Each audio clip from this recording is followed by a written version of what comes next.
ಸಿಟಿಯಲ್ಲಿ ವಿನೋದನ ಮನೆಯಲ್ಲಿ ಶಾರದಾ, ಆಕೆ ಗಂಡ ಪ್ರಸಾದ್, ದೊಡ್ಡ ಮಗ ರಮೇಶ್, ದೊಡ್ಡ ಸೊಸೆ ಅನಾಮಿಕಾ ಇರ್ತಾ ಇದ್ರು. ಸಾಫ್ಟ್ವೇರ್ ಜಾಬ್ ಮಾಡುವ ಭಾವನೆಗೆ ಅದು ಹಿಡಿಸ್ತಾ ಇರ್ಲಿಲ್ಲ. ತನ್ನ ಸಂಪಾದನೆ ಎಲ್ಲವನ್ನು ದೋಚ್ಕೊಂಡು ತಿಂತಾ ಇದ್ದಾರೆ ಅಂತ ತುಂಬಾ ದುಃಖ ಪಡ್ತಾ ಗಂಡ ವಿನೋದನ ಹತ್ರ ಪದೇ ಪದೇ ಜಗಳವಾಡ್ತಾ ಇದ್ಲು. ವಿನೋದ್, ನಿಮ್ಮ ಅಮ್ಮನವರು ಊರಿಗೆ ಯಾವಾಗ ಹೋಗ್ತಾ ಇದ್ದಾರೆ? ಗಟ್ಟಿಯಾಗಿ ಮಾತಾಡ್ಬಿಡ ಭಾವನಾ, ಅಮ್ಮನವ್ರು ಕೇಳಿದ್ರೆ ದುಃಖ ಪಡ್ತಾರೆ. ಅವ್ರು ದುಃಖ ಪಟ್ರೆ ನಂಗೇನೋ, ಚೆನ್ನಾಗಿಲ್ದಿದ್ರೆ ನಂಗೇನೋ. ಅವರು ನನ್ ಮನೇಲಿರೋದು ಕ್ಷಣ ಕೂಡ ನನಗೆ ಇಷ್ಟವಿಲ್ಲ. ಇದ್ದಕ್ಕಿದ್ದ ಹಾಗೆ ನನ್ ಮನೆಯಿಂದ ಹೊರಟು ಹೋಗು ಅಂತ ನೀವ್ ಹೇಳ್ತೀರಾ, ಇಲ್ಲ ನಾನೇ ಹೇಳ? ಅದು ಭಾವನಾ, ಅಮ್ಮನವರು ಅಣ್ಣಯ್ಯ ಅತ್ತಿಗೆ ಯಾವಾಗಲೂ ಊರು ಬಿಟ್ಟು ನಮ್ಮ ಹತ್ರ ಬಂದಿಲ್ಲ. ಈಗ ಬಂದಿದ್ದಾರೆ ಅಂದ್ರೆ ಊರಿನಲ್ಲಿ ಮಳೆ ಮಾಡ್ತಿರುವ ಬೀಭತ್ಸ ಎಷ್ಟೆಲ್ಲ ಇದೆಯೋ ಅಂತ ಸ್ವಲ್ಪ ಆಲೋಚಿಸು. ವಿನೋದನ ಮಾತನ್ನು ಕೇಳಿದರೂ ಕೂಡ ಭಾವನಳ ಮನಸ್ಸು ಏನು ಸ್ವಲ್ಪ ಬದಲಾಗಲಿಲ್ಲ. ನನಗೆ ಅದೆಲ್ಲ ಅನಗತ್ಯ. ಮಳೆ ಬಂದಿದೆ ಅಂತ, ಮನೆ ಮುಳುಗಿದೆ ಅಂತ ಹೇಳಿ ತಿಂಗಳು ಇಲ್ಲೇ ಕುತ್ಕೋತಾರ? ಅವರ ಖರ್ಚೆಲ್ಲ ಯಾರು ಇಡ್ಬೇಕು? ನಾವೇ ಹಾಕ್ಬೇಕು ಭಾವನಾ. ಅವರು ಪರಕೀಯರಲ್ಲ, ನಮ್ಮ ಅಮ್ಮ ಅಪ್ಪ, ಅಣ್ಣ ಅತ್ತಿಗೆ. ನಿಂಗೆ ಅವರೇ ಮುಖ್ಯವಾದ್ರೆ ನಾನೇನಕ್ಕೆ ಈ ಮನೆಯಲ್ಲಿರ್ಬೇಕು? ಭಾವನಾ ಕೋಪದಿಂದ ತನ್ನ ರೂಮಿನಿಂದ ಹಾಲ್ಗೆ ಬರುತ್ತಾಳೆ. ಹಾಲಲ್ಲಿ ಶಾರದಾ, ಪ್ರಸಾದ್, ರಮೇಶ್, ಅನಾಮಿಕಾ ಮೌನವಾಗಿ ನಿಂತಿರ್ತಾರೆ. ಈಗ ನಮ್ ಕಣ್ಣಿಗೆ ತಣ್ಣಗಾಯ್ತಲ್ವಾ? ಮಳೆ ನೆಪದಿಂದ ಇಲ್ಲಿಗೆ ಬಂದ್ರಿ, ನನ್ ಸಂಸಾರದಲ್ಲಿ ಕಿಚ್ಚಚ್ಚಿದ್ರಿ, ಇನ್ನು ನೀವೇ ಇರಿ ಎಂದು ಭಾವನಾ ಕಣ್ಣೀರು ಹಾಕುತ್ತಾಳೆ. ಅಂತ ಮಾತ್ ಅನ್ಬೇಡಮ್ಮ ಸೊಸೆ, ನೀವಿಬ್ರು ಸಂತೋಷವಾಗಿರ್ಬೇಕು, ಚೆನ್ನಾಗಿ ಸಂಸಾರ ಮಾಡ್ಕೋಬೇಕು. ಕೆಲಸಕ್ಕೆ ಬಾರದ ಮಾತನ್ನ ಚೆನ್ನಾಗಿ ಹೇಳ್ತೀರಾ, ಆದ್ರೆ ಈ ಮನೆಯಿಂದ ಹೊರಟೋಗ್ತೀವಿ ಅಂತ ಕೆಲಸಕ್ಕೆ ಬರುವ ಮಾತು ಮಾತ್ರ ಹೇಳಲ್ವಾ, ಅಷ್ಟೇನಾ? ಅದೆಲ್ಲ ತಂಗಿ, ನಾವಿಲ್ಲಿಗೆ ಏನಕ್ಕೆ ಬಂದಿದ್ದೀವೋ ನಿನಗೆ ಮೊದ್ಲೇ ವಿವರವಾಗಿ ಹೇಳಿದ್ವಲ್ಲ. ನಂಗೆ ಗೊತ್ತಿಲ್ದೆ ಕೇಳ್ತಾ ಇದೀನಕ್ಕ. ಮಳೆ ನಿಮ್ಮೂರನ್ನೇನು ಮುಚ್ಚಾಕಿಲ್ವಲ್ಲ, ಅಂತದ್ರಲ್ಲಿ ಯಾಕೆ ಬಂದಿದ್ದೀರಿ ಹೇಳಿ? ಯಾರು ಏನೂ ಮಾತನಾಡಲಿಲ್ಲ. ಯಾಕೋ ಅಂತ ನಾನು ಹೇಳ, ನಾನಿಲ್ಲಿ ಸಾಫ್ಟ್ವೇರ್ ಜಾಬ್ ಮಾಡಿ ಸಂಪಾದಿಸ್ತಾ ಇರುವ 1000 ರೂಪಾಯಿನ ಖರ್ಚು ಮಾಡ್ಕೊಂಡು ಕೂತ್ಕೊಂಡು ತಿನ್ಬಹುದು ಅಂತ ಮಳೆ ಎನ್ನುವ ನೆಪ ಹಿಡ್ಕೊಂಡು ಬಂದ್ರಿ. 1 ವಾರವಾಯ್ತು, 1 ಗ್ಯಾಸ್ ಸಿಲಿಂಡರ್ ಆಗಿ ಹೋಯ್ತು, ಕಿರಾಣ ಖರ್ಚು 10,000 ದಾಟಿದೆ. ಇನ್ನು ನಿಮ್ಮೂರಿಗೆ ಎಂದು ಭಾವನಾ ಹೇಳುತ್ತಾ ಇರುವಾಗ ಆಗಲೇ ವಿನೋದ್ ಹಾಲ್ಗೆ ಬರ್ತಾನೆ ಕೋಪದಿಂದ. ಇನ್ನು ನಿಲ್ಸು, ಅಷ್ಟಕ್ಕೂ ಹೆಚ್ಚು ಒಂದು ಮಾತಂದ್ರೂ ಚೆನ್ನಾಗಿರಲ್ಲ ಎಂದು ಅರಚುತ್ತಾನೆ. ಭಾವನಾ ಹತ್ಕೊಂಡು ಹೊರಗಡೆ ಹೋಗುತ್ತಾಳೆ. ವಿನೋದ್ ಉಸಿರೆಳೆದುಕೊಂಡು ತಾಯಿ ತಂದೆಯನ್ನು, ಅಣ್ಣ ಅತ್ತಿಗೆ ಕಡೆ ದುಃಖದಿಂದ ನೋಡ್ತಾನೆ. ಅಮ್ಮ ಅಪ್ಪ, ಭಾವನ ಮಾತನ್ನ ಹಚ್ಕೋಬೇಡಿ. ಅವಳ ಕಡೆಯಿಂದ ನಾನು ಕ್ಷಮೆ ಕೇಳ್ತಾ ಇದ್ದೀನಿ. ಇದು ನಮ್ಮ ಮನೆ. ಮಳೆ ಪ್ರವಾಹ ಕಡಿಮೆ ಆದ್ಮೇಲೆ ಇಲ್ಲಿಂದ ಹೋಗಬಹುದು. ಅಲ್ಲಿವರೆಗೂ ನಾವೆಲ್ಲ ಒಟ್ಟಾಗಿರೋಣ ಎಂದು ಹೇಳಿ ವಿನೋದ್ ಕೂಡ ಹೊರಗಡೆಗೆ ಹೊರಟು ಹೋಗುತ್ತಾನೆ. ಅತ್ತೆ, ನಾನೊಂದ್ ಮಾತು ಹೇಳ್ತೇನೆ, ಕೋಪ ಮಾಡ್ಕೊಳ್ಳಲ್ವಲ್ಲ? ಇಲ್ಲ ಸೊಸೆ, ನೀನ್ ಹೇಳುವ ಮಾತು ನಮ್ಮ ಒಳಿತಿಗಾಗಿ ಅಂತ ನನ್ಗೊತ್ತು. ಇನ್ನು ಕೋಪ ಏನಕ್ಕೆ ಮಾಡ್ಕೋತೀನಿ ಹೇಳು? ನಾವು ಇಲ್ಲಿಂದ ನಮ್ಮ ಊರ್ಗ್ ಹೊರಟೋಗೋಣ ಅತ್ತೆ. ಹೌದು ಶಾರದಾ, ಭಾರಿ ಮಳೆ ಬಂದ್ರು, ಊರು ಮುಳುಗಿಸುವ ಪ್ರವಾಹ ಬಂದ್ರು, ನಮ್ಮನೆ ಪೂರ್ತಿಯಾಗಿ ಕೊಚ್ಕೊಂಡು ಹೋದ್ರು, ನಾವು ನಮ್ಮೂರಲ್ಲಿ ನಮ್ಮನೇಲಿರೋದೇ ಒಳ್ಳೇದು ಅನ್ನಿಸ್ತಾ ಇದೆ. ಇಲ್ಲಿಂದ ಹೊರಟು ಹೋಗೋಣ ಶಾರದಾ. ನಂಗೂ ಅದೇ ಅನಿಸ್ತಾ ಇದೆ ಅಮ್ಮ. ನೀವೆಲ್ರೂ ಹೇಳಿದ ಮೇಲೆ ನಾನು ಮಾತ್ರ ಏನಕ್ಕೆ ಬೇಡ ಅಂತೀನಿ. ಹೋಗೋಣ. ಶಾರದಾ, ರಮೇಶ್, ಅನಾಮಿಕಾ ತಮ್ಮ ಸಾಮಾನುಗಳಿಂದ ಊರಿಗೆ ಹೊರಟು ಹೋಗುತ್ತಾರೆ. ಕುಂಭದ್ರೋಣ ಮಳೆ ಬೀಳ್ತಾನೆ ಇರುತ್ತದೆ. ಒದ್ದೆ ಆಗುತ್ತಾ ಅವರ ಹಳೆ ಮನೆಗೆ ಬರ್ತಾರೆ. ಮನೆ ಸುಮಾರಾಗಿ ಶಿಥಿಲವಾಗಿರುತ್ತದೆ. ಮೇಲ್ಛಾವಣಿ ಸೋರ್ತಾ ಇರುತ್ತೆ. ಮನೆಯಲ್ಲಿರುವ ಸೌದೆ ಎಲ್ಲ ಪೂರ್ತಿಯಾಗಿ ಒದ್ದೆಯಾಗಿರುತ್ತೆ. ಈ ದಿನ ಅಡಿಗೆ ಹೇಗೆ ಮಾಡ್ತೀಯ ಅನಾಮಿಕಾ? ಸೌದೆ ಎಲ್ಲ ಒದ್ದೆ ಆದ ಮೇಲೆ ಸೊಸೆ ಮಾತ್ರ ಹೇಗೆ ಅಡಿಗೆ ಮಾಡ್ತಾಳೆ ಮಗನೇ? ಹಸುವೆಯಿಂದ ಮಲ್ಕೊಳ್ಳೇಬೇಕಲ್ವಾ? ಹೌದು ಶಾರದಾ, ಕುಡಿಯೋದಕ್ಕೆ ನೀರು ಕೂಡ ಇಲ್ಲದ ಹಾಗಿದೆ ಅಲ್ಲ ಎಂದು ದುಃಖದಿಂದ ಹೇಳುತ್ತಾನೆ. ಅನಾಮಿಕಾ ಮಾತ್ರ ಒಂದು ಮೂಲೆಯಲ್ಲಿರುವ ಮಣ್ಣನ್ನು ನೋಡುತ್ತಾಳೆ. ಅವಳಿಗೆ ಒಂದು ಆಲೋಚನೆ ಬರುತ್ತದೆ. ತಡ ಮಾಡದೆ ಅನಾಮಿಕಾ ನೀರಿನ ಬಕೆಟ್ ಜೊತೆ ಮಣ್ಣಿನ ಹತ್ರ ಬರುತ್ತಾಳೆ. 2 ಕೈಯಿಂದ ಪ್ರೇಮದಿಂದ ಒಂದು ಒಲೆಯನ್ನು ತಯಾರು ಮಾಡುತ್ತಾಳೆ. ಶಾರದಾ, ಪ್ರಸಾದ್, ರಮೇಶ್ ಆಶ್ಚರ್ಯದಿಂದ ನೋಡ್ತಾ ಇರ್ತಾರೆ. ಆ ಮಣ್ಣಿನ ಒಲೆಗೆ ಅನಾಮಿಕಾ ಅರಿಶಿನ ಕುಂಕುಮವನ್ನು ಇಟ್ಟು ಒಂದು ಚಿಕ್ಕ ದೀಪವನ್ನು ಬೆಳಗಿಸುತ್ತಾಳೆ. ಕೈಯನ್ನು ಜೋಡಿಸಿ, ಅಮ್ಮ ಅನ್ನಪೂರ್ಣದೇವಿ, ಹಸುವೆಯಿಂದ ಇರುವವರಿಗೆ ಅನ್ನ ಹಾಕುವುದು ನಿನ್ನ ಧರ್ಮ. ಈ ಮಳೆಯಲ್ಲಿ ನಮಗೆ ಜೊತೆಯಾಗಿ ಯಾರೂ ಇಲ್ಲ. ಈ ಮಣ್ಣಿನ ಒಲೆಯಲ್ಲಿ ನೀನು ನಿವಾಸಿಸಿ ನಮ್ಮ ಹಸುವೆಯನ್ನು ತೀರಿಸಮ್ಮ ಎಂದು ಕಣ್ಣೀರು ಹಾಕಿಕೊಂಡು ಬೇಡಿಕೊಳ್ಳುತ್ತಾಳೆ. ಅಷ್ಟೇ, ಒಲೆಯಲ್ಲಿ ಬಂಗಾರದ ಬಣ್ಣದ ಬೆಂಕಿ ಬೆಳಗುತ್ತದೆ. ಎಲ್ಲರೂ ಸಂತೋಷ ಪಡುತ್ತಾರೆ. ಅನಾಮಿಕಾ ಖಾಲಿ ಪಾತ್ರೆ ಇಡುತ್ತಾಳೆ. ಮುಚ್ಚಳ ಮುಚ್ಚಿ ಅಮ್ಮ ಎಂದು ಕರೆಯುತ್ತಾಳೆ. ಕೆಲವು ಕ್ಷಣದ ನಂತರ ಮುಚ್ಚಳ ತೆಗೆದು ನೋಡುವ ಹೊತ್ತಿಗೆ ಬಿಸಿ ಬಿಸಿ ಅನ್ನ ಹಬೆಯಾಡುತ್ತಾ ಇರುತ್ತದೆ. ಶಾರದಾ ಆಶ್ಚರ್ಯದಿಂದ, ಇದು ಹೇಗಾಯ್ತು ಸೊಸೆ? ಅತ್ತೆ, ಈಗ ನಮ್ಮ ಮನೆಯಲ್ಲಿ ಮಾಯಾ ಮಣ್ಣಿನ ಒಲೆ ಇದೆ. ಎಲ್ಲ ಸಾಧ್ಯವಾಗತ್ತೆ. ಕೂತ್ಕೊಳ್ಳಿ, ಎಲ್ಲರೂ ಹೊಟ್ಟೆ ತುಂಬಾ ತಿನ್ನೋಣ. ಸರಿಯಮ್ಮ ಸೊಸೆ ಎಂದು ಆ ಮನೆಯಲ್ಲಿ ಮಳೆ ಬೀಳದ ಒಂದು ಜಾಗದಲ್ಲಿ ಎಲ್ಲರೂ ಕುತ್ಕೋತಾರೆ. ಬಿಸಿ ಬಿಸಿ ಅನ್ನ ಸಾರನ್ನು ಹಾಕುತ್ತಾಳೆ ಅನಾಮಿಕಾ. ಆ ಮಳೆಯಲ್ಲಿ ಎಲ್ಲರೂ ಹೊಟ್ಟೆ ತುಂಬಾ ತಿನ್ನುತ್ತಾರೆ. ಹಾಗೆ ಸಮಯ ಕಳೆಯುತ್ತಾ ಇರುತ್ತದೆ. ಸೊಸೆ, ಅತ್ತೆ ನಿಮ್ಮ ಸಂದೇಹ ನನಗೆ ಅರ್ಥವಾಗಿದೆ. ಮಣ್ಣಿನ ಒಲೆ ಅನ್ನಪೂರ್ಣ ದೇವಿಗೆ ಪ್ರತೀಕವೆಂದು ಭಾವಿಸುತ್ತಾರೆ ಅಂತ ನಿಮಗೆ ಗೊತ್ತಲ್ಲ. ಮನೆಯಲ್ಲಿ ಅಡುಗೆ ನಡೆಯೋ ಜಾಗವಾಗಿದ್ದರಿಂದ ಅನ್ನ ಪ್ರಸಾದ ಕೊಡುವ ಶಕ್ತಿ ಆ ದೇವಿಗಿರುತ್ತೆ ಅಂತ ನನ್ನ ನಂಬಿಕೆ. ಅಷ್ಟೇ ಅಲ್ವಾ? ಹೌದು ಸೊಸೆ, ಅಗ್ನಿ ದೇವನಿಗೆ ಕೊಡುವ ಗೌರವ ಕೂಡ ಆಗುತ್ತದೆ. ಅಡಿಗೆಗೆ ಉಪಯೋಗಿಸುವ ಅಗ್ನಿಯನ್ನು ಪವಿತ್ರವಾಗಿ ಭಾವಿಸಿ ಕುಟುಂಬವನ್ನು ಪೋಷಿಸುವ ಆಹಾರ ತಯಾರು ಮಾಡುವ ಜಾಗವಾದ್ರಿಂದ ಕೃತಜ್ಞತೆಯಿಂದ ಪೂಜಿಸ್ತೀವಿ. ಹಾಗೆ ಇಬ್ಬರು ಮಾತನಾಡಿಕೊಳ್ಳುತ್ತಾ ಇರುತ್ತಾರೆ. ರಾತ್ರಿ ಆಗುತ್ತದೆ. ಉರಿಯುತ್ತಿರುವ ಮಾಯಾವಲೆ ಹತ್ತಿರ ಆ ಮನೆಯಲ್ಲಿ ದೀಪ ಬೆಳಗುತ್ತಾ ಇರುತ್ತದೆ. ಮಳೆ ಬೀಳದ ಜಾಗದಲ್ಲಿ ಮಲಗುತ್ತಾರೆ. ಹೊರಗೆ ಹೋದ ಭಾವನಾ ವಿನೋದರು ಮನೆಗೆ ಬರುತ್ತಾರೆ. ಬೀಗ ಇರುವುದನ್ನು ನೋಡಿ ವಿನೋದ್ ಶಾಕ್ ಆಗುತ್ತಾನೆ. ಭಾವನೆಗೆ ಅವರು ಹೊರಟು ಹೋಗಿದ್ದಾರೆ ಎಂದು ಸಂತೋಷವಾಗುತ್ತದೆ. ವಿನೋದ್ ತನ್ನ ಹತ್ತಿರವಿರುವ ಕೀಯಿಂದ ಬೀಗ ತೆಗೆದು ಮನೆಯೊಳಗೆ ಬಂದು ಲೈಟ್ ಹಾಕುತ್ತಾನೆ. ತನ್ನವರು ಕಾಣಿಸಲಿಲ್ಲ. ವಿನೋದ್ಗೆ ದುಃಖವೆನಿಸುತ್ತದೆ. ಏನೋ ಮಾತನಾಡದೆ ಬೆಡ್ರೂಮ್ ಒಳಗೆ ಹೋಗಿ ಮಲಗುತ್ತಾನೆ. ಭಾವನಾ ಮಾತ್ರ ಸಂತೋಷ ಪಡುತ್ತಾ, ಅಮ್ಮಯ್ಯ, ಎಲ್ಲ ಹೊರಟೋದ್ರು, ಇನ್ನು ಹಾಯಾಗಿ ನನ್ ಕೆಲಸ ಮಾಡ್ಕೋಬಹುದು ಅಂದುಕೊಂಡು ಸೋಫಾದಲ್ಲಿ ಕುತ್ಕೋತಾಳೆ. ಮಾರನೇ ದಿನ ಮಳೆ ಮತ್ತಷ್ಟು ಹೆಚ್ಚಾಗುತ್ತದೆ. ಅನಾಮಿಕಾ ಒಲೆಯನ್ನು ಪ್ರಾರ್ಥಿಸುತ್ತಾಳೆ. ಈ ಸಲ ಪಾತ್ರೆಯಲ್ಲಿ ಬಿಸಿ ಬಿಸಿ ಪಕೋಡ, ಶುಂಠಿ ಚಟ್ನಿ, ಮಸಾಲೆ ಟೀ ಸಿದ್ಧವಾಗಿರುತ್ತದೆ. ಇನ್ನೊಂದು ದಿನ ಮೀನಿನ ಸಾರು, ರಾಗಿ ಮುದ್ದೆ, ಮತ್ತೊಂದು ದಿನ ವೆಜ್ ಬಿರಿಯಾನಿ. ಹೀಗೆ ಆ ಮಾಯಾವಲೆ ಪ್ರತಿದಿನವೂ ಅವರಿಗೆ ಅಗತ್ಯವಾದ ಅಡಿಗೆಯನ್ನು ಕೊಡುತ್ತದೆ. ಅನಾಮಿಕಳ ಕುಟುಂಬ ಆನಂದದಿಂದ ಇರುತ್ತದೆ. ಈ ವಿಷಯ ನಿಧಾನವಾಗಿ ಊರೆಲ್ಲ ತಿಳಿದು ಹೋಗುತ್ತದೆ. ಮಳೆಯಲ್ಲಿ ಸಿಕ್ಕಿಕೊಂಡ ಅವರಿಗೆ ಅನಾಮಿಕಾ ಅದೇ ಮನೆಯಲ್ಲಿ ಅಡಿಗೆ ಮಾಡಿ ಊರೆಲ್ಲ ಹಂಚುತ್ತಾಳೆ.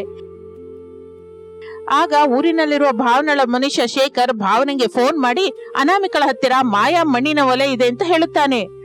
ಏನ್ ಶೇಖರ್ ನೀ ಹೇಳ್ತಾ ಇರೋದು? ನಮ್ಮ ಅನಾಮಿಕಾ ಅಕ್ಕನವರ ಮನೆಯಲ್ಲಿ ಮಾಯಾ ಮಣ್ಣಿನ ಒಲೆ ಇದೆಯಾ? ಹೌದು ಭಾವನಾ, ನಾನು ಕಿಟಕಿಯಿಂದ ನೋಡ್ದೆ. ಆ ಮಣ್ಣಿನ ಒಲೆಯಲ್ಲಿ ಸೌದೆ ಇಲ್ಲ, ಆದರೆ ಬಂಗಾರದ ಬಣ್ಣದಲ್ಲಿ ಬೆಂಕಿ ಉರಿತಾ ಇತ್ತು. ನೀನ್ ಹೇಳೋದು ನನಗೇನಕ್ಕೋ ನಂಬಕ್ ಆಗ್ತಾ ಇಲ್ಲ ಶೇಖರ್.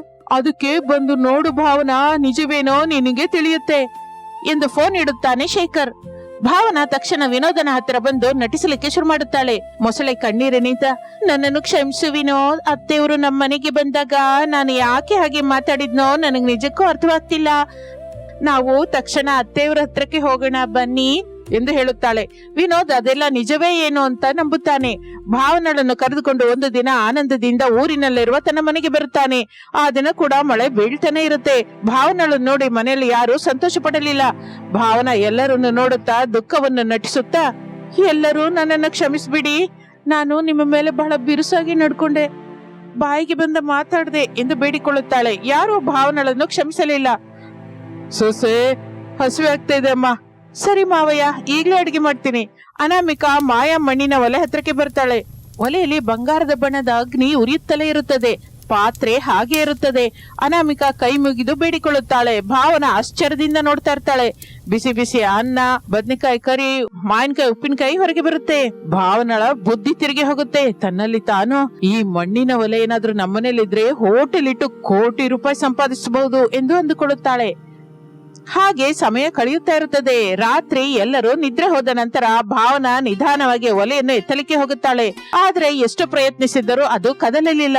ಅದು ಇನ್ನೂ ಬಲವಾಗಿ ಎಳೆಯುತ್ತದೆ. ಆಗಲೇ ಒಲೆಯಿಂದ ಬೆಳ್ಳನೆ ಹೊಗೆ ಒಂದು ಹೊರಗೆ ಬರುತ್ತೆ. ಆ ಹೊಗೆಯಲ್ಲಿ ಒಂದು ಸ್ವರ ಕೇಳಿಸುತ್ತೆ.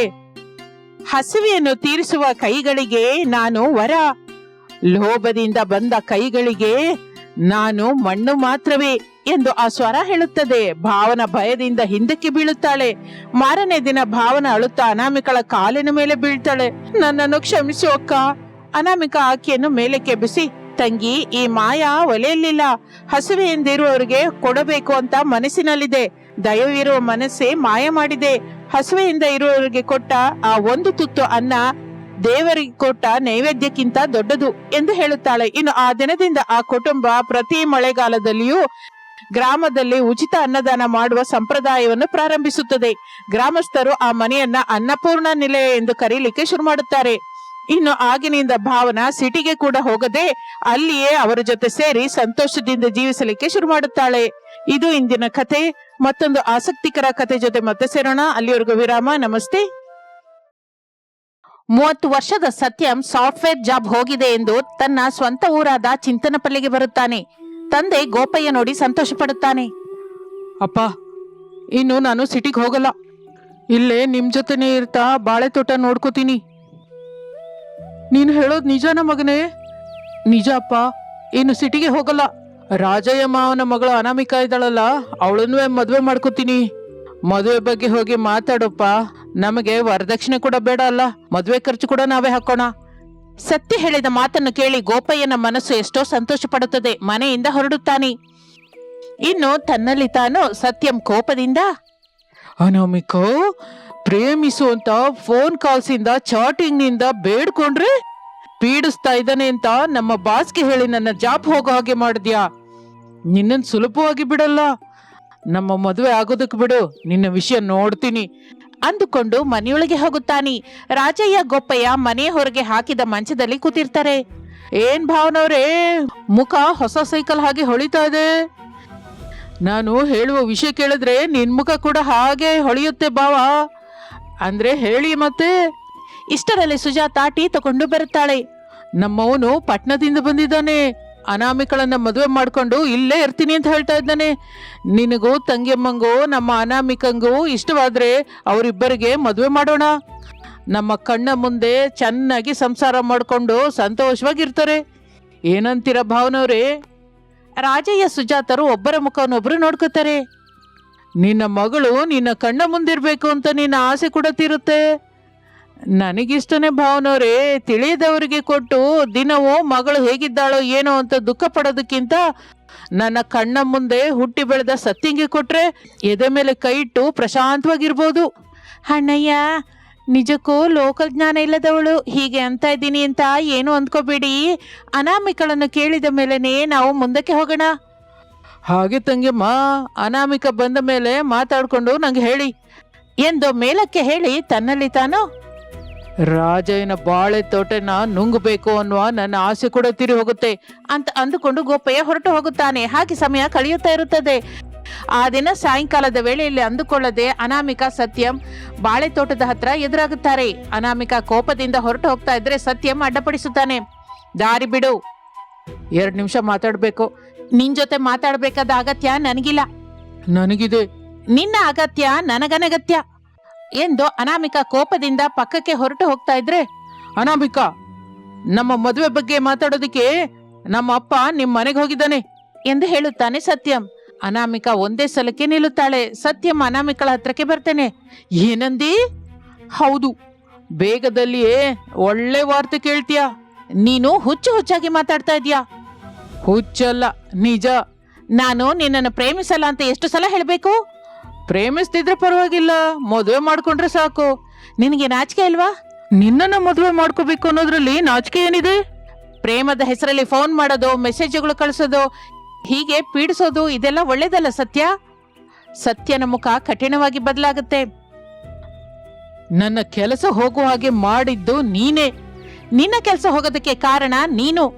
ಆಫೀಸಲ್ಲಿ ಕೆಲಸ ಮಾಡದೆ ನನ್ನನ್ನ ಪೀಡಿಸಿದೆ. ನಾನು ನಿಜ ಹೇಳ್ದೆ ಅಷ್ಟೇ. ಆ ನಿಜದಿಂದ ನನ್ನ ಜೀವನ ನಾಶವಾಯ್ತು. ಮತ್ತೆ ನನ್ನ ಜೀವನ ನಾಶ ಮಾಡೋದಕ್ಕೆ ನಿನಗೆ ಹಕ್ಕಿ ಯಾರು ಕೊಟ್ರು? ನಾನು ನಿನ್ನ ಪ್ರೇಮಿಸಿದೆ. ಅದು ಪ್ರೇಮ ಅಲ್ಲ, ಸ್ವಾರ್ಥ.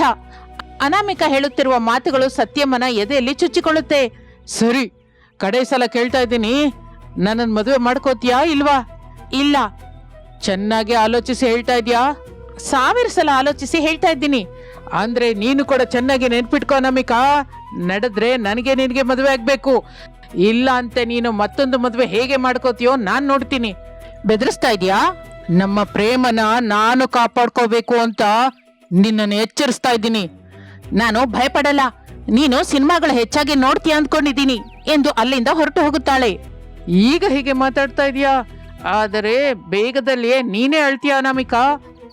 ಅದಕ್ಕೆ ಸರಿ ಹೋಗುವ ಪ್ಲಾನ್ ಕೂಡ ನನ್ನ ಹತ್ರ ಇದೆ. ಅದನ್ನು ಕೂಡ ಬೇಗದಲ್ಲೇ ಬದಲಾಯಿಸ್ತೀನಿ. ನಿನ್ನನ್ನ ನಾನು ಸ್ವಂತ ಮಾಡ್ಕೋತೀನಿ ಎಂದು ತೋಟದೊಳಗೆ ಹೊರಟು ಹೋಗುತ್ತಾನೆ. ದಿನ ಕಳೆಯುತ್ತದೆ. ಅನಾಮಿಕಾ ವಿಷಯವನ್ನು ಇನ್ನು ಪೂರ್ತಿಯಾಗಿ ಮರೆತು ಹೋಗುತ್ತಾಳೆ. ಮನೆಯಲ್ಲಿದ್ದು ಚೆನ್ನಾಗಿ ಕೆಲಸ ಮಾಡ್ಕೋತಾ ಇರ್ತಾಳೆ. ಆದರೆ ಸತ್ಯಂ ಮಾತ್ರ ಮರೆತು ಹೋಗಲಿಲ್ಲ. ಅವನ ರೂಮಿನಲ್ಲಿ ಗೋಡೆಗಳೆಲ್ಲ ಅನಾಮಿಕಳ ಫೋಟೋದಿಂದ ತುಂಬಿ ಹೋಗಿರುತ್ತೆ. ಅನಾಮಿಕಳನ್ನು ಹೇಗೆ ಸ್ವಂತ ಮಾಡ್ಕೋಬೇಕು ಅಂತ ಆಲೋಚಿಸುತ್ತಾ ರೂಮಿನಿಂದ ಹೊರಗೆ ಬಾರದ ಮಗ ಸತ್ಯಮ್ಮನ ರೂಮಿಗೆ ತಂದೆ ಗೋಪಯ್ಯ ಬರುತ್ತಾನೆ. ಏನೋ ಇದು? ಪ್ರೇಮ ಅಪ್ಪ, ಪ್ರೇಮ. ಇದು ಪ್ರೇಮ ಅಲ್ಲ, ಮತ್ತೆ ಹುಚ್ಚು ಕಣೋ. ನನಗೆ ಅನಾಮಿಕ ಬೇಕಪ್ಪ. ನನಗೆ ರಾಜಯ್ಯನ ಬಾಳೆ ತೋಟ ಬೇಕು. ಹಾಗೆ ಅಂತ ನಾನು ಮನೆಯಲ್ಲೇ ಇದ್ದು ಹುಚ್ಚನಾಗ್ಲಿಲ್ಲ ಕಣೋ. ಮೇಲಕ್ಕೆ ನಗುತ್ತಾ ಮಾತಾಡ್ತಾ ಸರಿಯಾದ ಅವಕಾಶಕ್ಕಾಗಿ ನೋಡ್ತಾ ಇದ್ದೀನಿ. ನೀನು ಕೂಡ ಹಾಗೆ ಇರಬೇಕು. ಸರಿಯಾದ ಸಮಯ ಬಂದಾಗ ನೀನೇನೋ ತೋರಿಸ್ಬೇಕು ಎಂದು ಹೇಳಿ ಹೊರಗೆ ಹೊರಟು ಹೋಗುತ್ತಾನೆ. ಒಂದು ದಿನ ಗೋಪಾಲಪಟ್ನದಿಂದ ಒಂದು ಸಂಬಂಧ ಬರುತ್ತದೆ. ಶಾರದಾ ಪ್ರಸಾದ್ ರಮೇಶರು ಅನಾಮಿಕಳನ್ನು ನೋಡೋದಕ್ಕೆ ಬರ್ತಾರೆ. ನಮ್ ಮಗ ಅಂತ ನಾವು ದೊಡ್ಡದಾಗಿ ಹೇಳ್ತಾ ಇಲ್ಲ ಅಣ್ಣನವರೇ, ಒಳ್ಳೆಯವನು, ಓದ್ಕೊಂಡಿರೋನು, ಸಿಗರೇಟು ಮದ್ಯ ಕುಡಿಯೋದಿಲ್ಲ, ವ್ಯವಸಾಯ ಮಾಡ್ತಾನೆ ಎಂದು ಹೇಳುತ್ತಾಳೆ ಶಾರದಾ. ರಮೇಶ್ ರಾಜಯ್ಯನಿಗೆ ಹಿಡಿಸುತ್ತಾನೆ. ಅನಾಮಿಕಾ ಸೀರೆ ಉಟ್ಕೊಂಡು ಕಾಫಿ ತಗೊಂಡು ಬರ್ತಾಳೆ. ರಮೇಶ್ ಅವಳನ್ನು ನೋಡಿ ಕಣ್ಣು ಮಿಟುಕಿಸುವುದನ್ನೇ ಮರೆತು ಹೋಗುತ್ತಾನೆ. ಅರೆ ಅಪ್ಪ, ಕಾಫಿ ತಣ್ಣಗಾಗ್ತಾ ಇದೆಯೋ ಎಂದು ಹೇಳುತ್ತಾನೆ ಪ್ರಸಾದ್. ಅಲ್ಲಿರುವವರೆಲ್ಲರೂ ನಗುತ್ತಾರೆ. ರಮೇಶ್ ನಾಚಿಕೆ ಪಡುತ್ತಾನೆ. ಸ್ವಲ್ಪ ಹೊತ್ತಿನ ನಂತರ ಇಬ್ಬರು ಮಾತನಾಡಿಕೊಳ್ಳೋದಕ್ಕೆ ಹಿತ್ತಲಿಗೆ ಕಳಿಸುತ್ತಾರೆ. ನಿಮ್ಗೆ ನಾನು ಹಿಡಿಸಿದ್ನಾ? ನಿಮ್ಗೆ ನನಗೂ ಹಿಡಿಸಿದ್ದೀರಾ, ನೀವು ಕೂಡ ಹಿಡಿಸಿದ್ದೀರಾ. ಆ ಮಾತನ್ನು ಕೇಳುತ್ತಲೇ ರಮೇಶನ ಮುಖ ಬಿಳಿಗೆ ಹೋಗುತ್ತದೆ. ಇಬ್ಬರು ಹಾಗೆ ಹಾಯಾಗಿ ಮಾತನಾಡ್ಕೋತಾರೆ. ಮೊದಲ ಸಲ ಅನಾಮಿಕಂಗೆ ಭವಿಷ್ಯತ್ತಿನ ಬಗ್ಗೆ ಅಂದವಾದ ಕನಸು ಶುರುವಾಗುತ್ತದೆ. ಎರಡು ಕುಟುಂಬಗಳು ಮದುವೆ ಕಾಯಂ ಮಾಡಿಕೊಳ್ಳುತ್ತದೆ. ಮದುವೆ ದಿನ ಕೂಡ ನಿರ್ಣಯಿಸುತ್ತಾರೆ. ಒಂದು ದಿನ ಮದುವೆ ಕಾರ್ಡುಗಳು ಬರುತ್ತದೆ. ಅನಾಮಿಕಾ ಆಸಕ್ತಿಯಿಂದ ಒಂದು ಕಾರ್ಡ್ ತೆಗೆದು ನೋಡುತ್ತಾಳೆ. ಚಿರಂಜೀವಿ ಲಕ್ಷ್ಮಿ ಸೌಭಾಗ್ಯವತಿ ಚೀಲಾ ಸೌ ಅನಾಮಿಕಾ ಅಂತ ಇರುತ್ತದೆ. ಆಕೆ ಕಣ್ಣಿನಲ್ಲಿ ಆನಂದ ತುಂಬಿ ಹೋಗುತ್ತದೆ. ಮತ್ತೆ ಓದುತ್ತಾಳೆ, ಮತ್ತೆ ಓದುತ್ತಾಳೆ. ಮುದ್ದಾಗಿ 3ನೇ ಸಲ ಓದ್ತಾಳೆ. ಆಗಲೇ ಬಂದ ತಾಯಿ ಸುಜಾತ ನೋಡಿ, ಪುಸ್ತಕ ಓದಿದ ಹಾಗೆ ಕಾರ್ಡ್ ಓದ್ತಿದ್ದ ಇದ್ಯಾಕೆ? ಅಮ್ಮ, ನನ್ನ ಹೆಸರು ಎಷ್ಟು ಚೆನ್ನಾಗಿದೆಯೋ, ಮದುವೆ ಆದ ಮೇಲೆ ದಿನವೂ ನೋಡ್ಕೋಬಹುದು. ಅದಲ್ಲಮ್ಮ, ಇದು ನನ್ನ ಜೀವನದಲ್ಲಿ ಮೊದಲ ಮದುವೆ ಕಾರ್ಡು. ಅದೇ ಸಮಯದಲ್ಲಿ ಟೌನ್ ನಲ್ಲಿ ಒಂದು ಕಂಪ್ಯೂಟರ್ ಸೆಂಟರ್ ಅಲ್ಲಿ ಸತ್ಯಂ ಕೂತಿರುತ್ತಾನೆ. ಅವನ ಎದುರು ಕಂಪ್ಯೂಟರ್ ಸ್ಕ್ರೀನ್. ಆ ಸ್ಕ್ರೀನ್ ಮೇಲೆ ಅನಾಮಿಕಳ ಫೋಟೋ, ಪಕ್ಕದಲ್ಲಿ ಅವನ ಫೋಟೋ. ಕಂಪ್ಯೂಟರ್ ಆಪರೇಟರ್ ಆಶ್ಚರ್ಯದಿಂದ ನೋಡ್ತಾನೆ. ಏನೋ ಇದು, ಡಿಸ್ಟರ್ಬ್ ಮಾಡಬೇಡ. ಮದುವೆ ಫೋಟೋ ಮಾಡ್ತಾ ಇದ್ಯಾ? ನೋಡ್ತಾ ಇದ್ರೆ ಕಾಣಿಸ್ತಾ ಇದೆಯಲ್ಲ, ಆದ್ರೆ ನಿಜವಾಗಿ ಮದುವೆ ಆಗ್ಲಿಲ್ವಲ್ಲ. ಫೋಟೋದಲ್ಲೇ ಆದ್ರೆ ಆಗಿ ಹೋದ ಹಾಗೆ ಕಣೋ. ಇದು ತಪ್ಪು, ನನಗೆ ನೀತಿ ಹೇಳ್ಬೇಡ ಎಂದು ದುಡ್ಡಿನ ಕಟ್ಟನ್ನು ಟೇಬಲ್ ಮೇಲೆ ಬಿಸಾಕುತ್ತಾನೆ. ಅನಾಮಿಕಾ, ಈಗ ನಿನ್ನ ಮದುವೆ ಹೇಗೆ ನಡೆಯುತ್ತೋ ನಾನ್ ನೋಡ್ತೀನಿ ಎಂದು ಸತ್ಯಂ ಒಂದು ಕ್ರೂರವಾದ ನಗು ನಗುತ್ತಾನೆ. ಮಾರನೇ ದಿನ ಬೆಳಗ್ಗೆ ರಮೇಶ್ ಮನೆಗೆ ಒಂದು ಅಜ್ಞಾತ ಕವರ್ ಬರುತ್ತದೆ. ಪ್ರಸಾದ್ ನೋಡುತ್ತಾನೆ.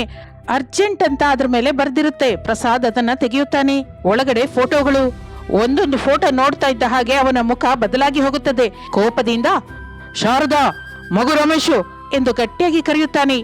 ಶಾರದಾ ರಮೇಶ್ ಗಾಬರಿಯಿಂದ ಬರುತ್ತಾರೆ. ಏನಾಯ್ತೋ, ಯಾಕೆ ಅಷ್ಟು ಗಟ್ಟಿಯಾಗಿ ಕರೆದ್ರಿ? ಹೇಳಿಪ್ಪ, ನಿಮ್ ಕೈಯಲ್ಲಿರೋ ಫೋಟೋಗಳೇನು ಎಂದು ರಮೇಶ್ ಅದನ್ನು ತೆಗೆದುಕೊಂಡು ನೋಡುತ್ತಾನೆ. ಅನಾಮಿಕಾ ಸತ್ಯನಿಗೆ ಮದುವೆ ನಡೆದ ಹಾಗೆ ಇರುವ ಫೋಟೋಗಳದು. ರಮೇಶನಿಗೆ ಬಾಯಿಂದ ಮಾತೇ ಬರಲಿಲ್ಲ. ಅದನ್ನು ನೋಡಿದ ಮೇಲೆ ಶಾರದಾ ಕೂಡ ಫೋಟೋ ನೋಡುತ್ತಾಳೆ. ಶಾಕ್ ಆಗುತ್ತಾಳೆ. ಆಕೆ ಕೈಯಿಂದ ಫೋಟೋಗಳು ಕೆಳಗೆ ಬೀಳುತ್ತದೆ. ಪ್ರಸಾದ್ ಮಾತ್ರ ಕೋಪದಿಂದ, ಅರೇ, ನಮ್ಮನ್ನು ಮೋಸ ಮಾಡಿದ್ರು ಅವರು, ಸುಮ್ನೆ ಬಿಡೋದ್ ಬೇಡ ಅವ್ರನ್ನ, ಬನ್ನಿ ಮನೆಗೆ ಹೋಗಿ ಫೋಟೋಗಳ ಬಗ್ಗೆ ಅವ್ರನ್ನ ಕೇಳೋಣ. ಆವೇಶ ಬೇಡಪ್ಪ, ಒಂದು ಸಲ ನಿಜವೇನೋ ತಿಳ್ಕೊಳ್ಳೋಣ. ಇನ್ನು ಏನ್ ತಿಳ್ಕೋಬೇಕು, ಫೋಟೋಗಳು ಕಣ್ಣು ಮುಂದೆ ಕಾಣಿಸ್ತಾ ಇದ್ರೆ? ಅಪ್ಪ, ಇದು ನಕಲಿ ಫೋಟೋ ಕೂಡ ಆಗಿರಬಹುದಲ್ಲ. ನಕಲಿ ಮಾಡಬೇಕಾದ ಅಗತ್ಯ ಯಾರಿಗಿದೆ ಮಗನೇ? ಅಮ್ಮ, ಇದ್ರ ಬಗ್ಗೆ ಅನಾಮಿಕಳ ಜೊತೆ ಮಾತಾಡಿದ್ರೆ ಎಲ್ಲ ತಿಳಿಯುತ್ತಲ್ಲ. ಅರೆ, ನಮ್ಮ ಕುಟುಂಬದ ಮರ್ಯಾದೆ ಮುಖ್ಯ ಕಣೋ ಎಂದು ತಕ್ಷಣ ಫೋನ್ ತೆಗೆದುಕೊಳ್ಳುತ್ತಾನೆ ಪ್ರಸಾದ್. ಅದೇ ಸಮಯದಲ್ಲಿ ಅನಾಮಿಕಾ ತನ್ನ ರೂಮಿನಲ್ಲಿ ಕೂತ್ಕೊಂಡು ಮತ್ತೊಂದು ಸಲ ಮದುವೆ ಕಾರ್ಡ್ ಬಗ್ಗೆ ಆಲೋಚಿಸುತ್ತಾ ಆ ಮದುವೆ ಕಾರ್ಡ್ ಅನ್ನ ನೋಡ್ತಾ ಇರ್ತಾಳೆ. ಚೀಲಾ ಸೌ ಅನಾಮಿಕಾ ಆ 3 ಅಕ್ಷರಗಳ ಮೇಲೆ ಬೆರಳಿನಿಂದ ಮೆಲ್ಲಕ್ಕೆ ತಡವರಿಸುತ್ತಾ ಇರ್ತಾಳೆ. ಇನ್ನು ಮನೆಯಲ್ಲಿ ರಾಜಯ್ಯ ಫೋನಲ್ಲಿ ಮಾತಾಡ್ತಾನೆ. ಹೇಳಿ ಭಾವನವ್ರೆ, ಮಾಡಬೇಕಾದ ಮೋಸ ಮಾಡಿ ಬುದ್ಧಿ ಇಲ್ಲದೆ ಭಾವ ಅಂತ ಕರಿತಾ ಇದ್ಯಾ? ಅಯ್ಯೋ, ನಾನು ಮೋಸ ಮಾಡೋದೇನು? ನಿಜಕ್ಕೂ ಏನ್ ನಡೀತು? ಈ ಮದುವೆ ರದ್ದು ಮಾಡ್ತಾ ಇದ್ದೀವಿ, ನಿಮ್ಮ ಮಗಳು ನಮಗ್ ಬೇಡ ಎಂದು ಹೇಳುತ್ತಲೇ ರಾಜಯ್ಯ ದುಃಖ ಪಡುತ್ತಾನೆ. ಅದೇನು ಭಾವನವ್ರೆ ನೀವು ಹೇಳೋದು? ಮದುವೆ ರದ್ದು ಮಾಡೋದೇನು? ಯಾಕೆ ಎಂದು ಕಣ್ಣೀರು ಹಾಕಿಕೊಳ್ಳುತ್ತಾನೆ. ಅದನ್ನು ಕೇಳುತ್ತಲೇ ಅನಾಮಿಕಳ ಎದೆ ಒಂದೇ ಸಲಕ್ಕೆ ನಿಂತ ಹಾಗೆ ಆಗುತ್ತೆ. ಆಕೆ ಕೈಯಿಂದ ಮದುವೆ ಕಾರ್ಡು ನೆಲದ ಮೇಲೆ ಜಾರಿ ಹೋಗುತ್ತೆ. ಚೀಲಾ ಸೌ ಅನಾಮಿಕಾ ಅನ್ನುವ ಅಕ್ಷರಗಳು ನೆಲದ ಮೇಲೆ ಕಾಣಿಸುತ್ತದೆ. ಆ ಹೆಸರಿಗೆ ಮೊದಲಿರುವ ಆನಂದ ಆ ಕ್ಷಣದಲ್ಲಿ ಆಕೆಗೆ ಭಯವಾಗಿ ಬದಲಾಗುತ್ತದೆ. ಇನ್ನು ಈ ಕಥೆಯಲ್ಲಿ ನಂತರ ಏನ್ ನಡೆಯುತ್ತೋ ಇನ್ನೊಂದು ಭಾಗದಲ್ಲಿ ತಿಳಿದುಕೊಳ್ಳೋಣ. Thank you for watching.